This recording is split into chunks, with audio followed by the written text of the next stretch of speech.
méthodiquement dans le respect des règles de droit. L'objectif de cette première phase, c'est-à-dire la phase de redressement de la vision 2050, c'est de tourner définitivement le braquet d'un modèle ancien vers un modèle nouveau, préalable à l'impulsion et à l'accélération, et ces réformes constitueront une des priorités du premier quinquennat. Nous avons toujours posé le débat en termes de système et non pas en termes d'hommes. Et un système, c'est beaucoup plus l'interaction de règles, d'attitudes, de comportements.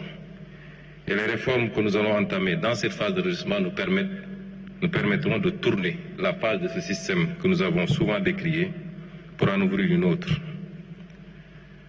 Pourquoi maintenant un plan de redressement économique et social? Cela est lié à l'héritage qui nous a été légué. Nous savions tous que l'héritage n'allait pas être des plus légers. Durant tout le temps passé dans l'opposition, nous l'avons crié fort, nous l'avons dénoncé avec des arguments valables et nous étions même allés jusqu'à prévenir les Sénégalais des difficultés auxquelles il fallait s'attendre, quel que soit le régime qui remplacerait le défunt régime. Et aujourd'hui, les différents audits réalisés aboutissent à un constat sans appel. L'audit des finances publiques qui a démarré avec le rapport établi par l'Inspection générale des finances, conforté, pour ne pas dire aggravé, par l'audit de ce rapport par la Cour des comptes, et enfin par le rapport de Forvis Mazars. Cet audit, ces différents audits débouchent sur un constat très difficile pour le Sénégal d'un déficit qui cumule à 14% et d'une dette publique qui est de 119% du produit intérieur brut. 14% contre 4, quelque chose % qui avait été déclaré et 119% contre 74% qui avait été déclaré par l'ancien régime. Évidemment, et c'est le lieu de féliciter et de rendre un hommage à son Excellence le Président de la République, qui aurait pu faire le choix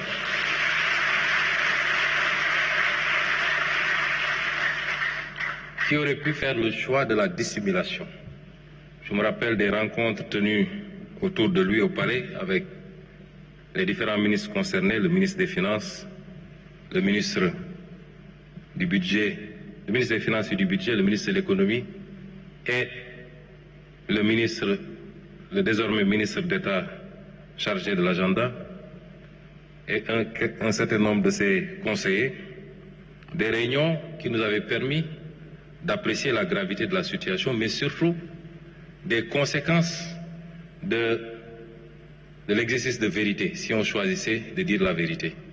Nous en étions conscients. Et le président a dit, je ne voudrais pas démarrer mon mandat sur un mensonge, je ne voudrais pas le dérouler sur un mensonge et le conclure par un mensonge.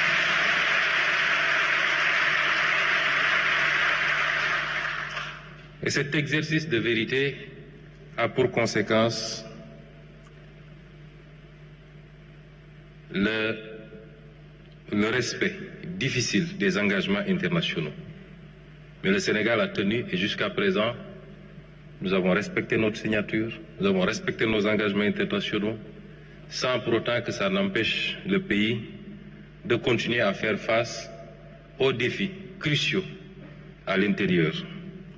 C'est le lieu ici également de féliciter et de rendre hommage au ministre des Finances et du Budget, à toutes ses équipes,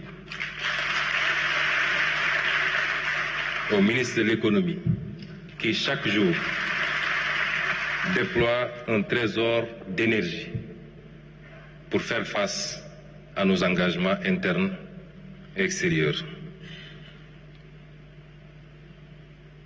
L'autre conséquence, c'est des conditions de plus en plus difficiles de financement extérieur, sur le financement extérieur.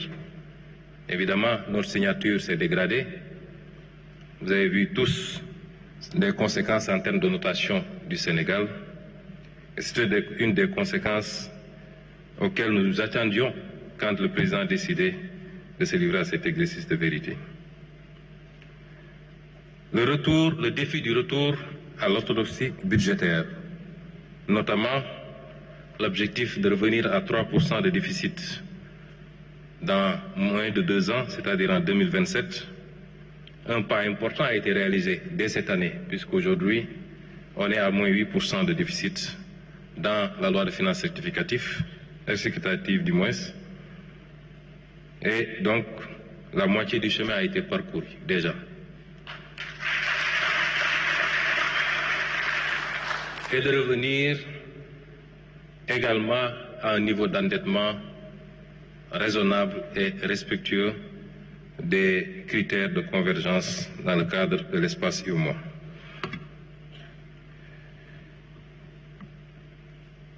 Tout ceci combiné à l'attente légitime des Sénégalais. Nous sommes au XXIe siècle, les peuples sont devenus impatients. Les peuples n'attendent plus, les peuples veulent des résultats immédiats. Vous aurez beau leur expliquer la situation héritée. Évidemment, quand on hérite d'un legs, c'est avec son passif et son actif. Et plus le passif est lourd, plus la capacité à relancer et à réaliser est compromise. Mais c'est une réalité, les peuples sont à bon droit et légitimement impatients.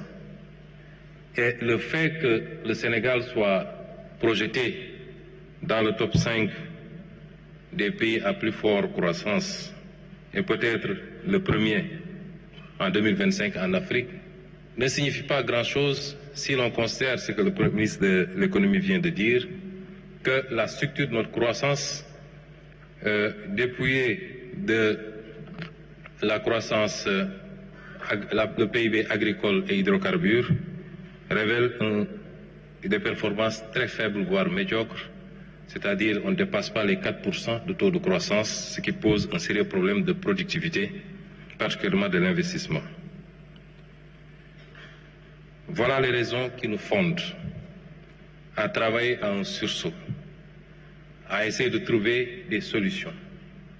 Lesquelles solutions doivent être d'abord endogènes, doivent provenir de l'effort interne produit par les Sénégalais, pour eux-mêmes. Ce plan de redressement permettra de trouver de nouvelles sources endogènes. Et dans le tableau que je vais vous présenter tout à l'heure, nous détaillerons ces ressources.